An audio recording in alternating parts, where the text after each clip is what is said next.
Thomas Tuchel is the right manager for Chelsea. Todd Boehly should sack Potter instead of backing him. Sack Potter instead of supporting him. We need Tuchel urgently.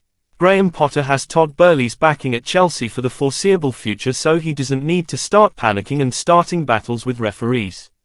When you have the backing that Graham Potter has at Chelsea, you don't need to blame referees. With the quality at Potter's disposal, you don't need to deflect attention away from your false starts. So when the Blues boss leads his team out for a first-ever European meeting with Dortmund on Wednesday night, he'll stay true to his principles and keep his head while all about him are losing theirs. Had Potter angrily pointed the finger at referee Craig Pawson or the VAR for not awarding a penalty when West Ham's Thomas Soucek blatantly handled in the box, there'd have been more than a few suggestions that the Blues boss was struggling to cope. It would have been framed as Potter under pressure with just 2 wins from his last 12 in all competitions, unable to cope with the step-up from Brighton. Would his players have been galvanized by a fiery tirade as 1 or 2 ex-pros have suggested? Or would they too have had the doubts that Potter could cut it into the top 6? Because let's not kid ourselves, Potter is still patronized in some quarters because he doesn't have the stardust of the A-listers such as Mourinho or Tuchel. Yet the truth is, the Blues have ripped up a team of underachievers mid-season and replaced them with a clutch of rising stars whose best years are yet to come. Remarkably, even seasoned football watchers are asking why you can't just throw 11 players together and expect it to work.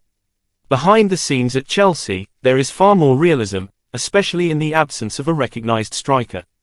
The club has invested in a group of young talents they expect to grow together into a formidable outfit. It will take time. Yes, it is a surprise that Pierre-Emerick Aubameyang was left out of the Champions League squad when Chelsea failed to score in 4 of their last 7.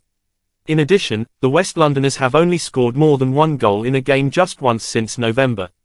But if Aubameyang has been left too disillusioned to convince Chelsea that they might have made a mistake, then Potter can only work with what he has. Dortmund, winners of their last 6 in all competitions, scoring 17 goals, will be tough opponents. Their momentum has carried them into the German Cup quarter-finals and, with Jude Bellingham at their epicenter, they are very much a settled team.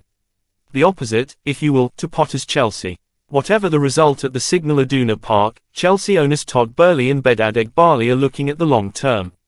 He isn't under pressure and won't be unless something goes dramatically wrong. At Brighton, Potter routinely polished duels just like the ones he now has at Stamford Bridge. So there is faith and confidence upstairs that his patient approach will pay dividends. There is no need for him to panic and point the finger at referees. In my opinion, Potter should leave Chelsea. Potter should go now. Sack Potter. What do you think? Leave comments. And also, subscribe for real Chelsea news. Potter must go. Tuchel must come again.